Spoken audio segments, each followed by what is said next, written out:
Chaque jour, vous le savez, on parle de gestion collective et ce matin, tiens, on vous donne quelques clés pour mieux comprendre certains aspects techniques, une espèce de fiche pratique grâce à Arthur Menchet. Bonjour Arthur.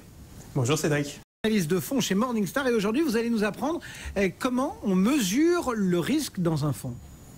Oui, alors on parle souvent de la performance, mais il faut rappeler que tout investissement implique une prise de risque et c'est notamment pour l'investisseur celui de perdre une partie, voire la totalité de son capital à un moment donné.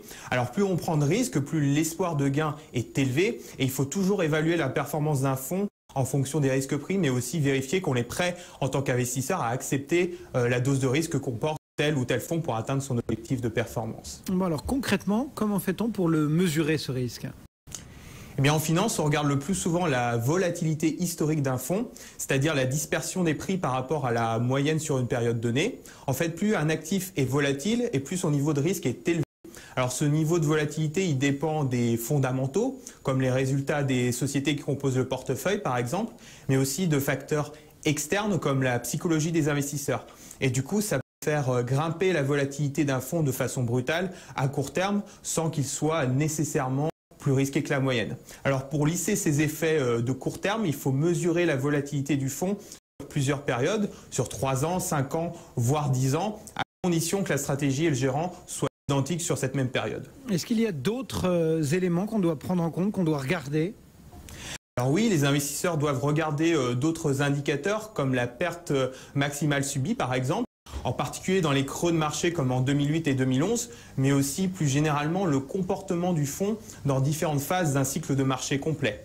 Et en fait, pour ça, on peut regarder plusieurs indicateurs comme le bêta du fonds, par exemple, qui mesure la sensibilité du fonds aux fluctuations du marché. En fait, plus le bêta est élevé, plus le fonds aura tendance à progresser davantage que le marché en phase haussière, mais aussi à perdre davantage en phase de repli. Un dernier conseil pour cette question du risque dans un fonds ?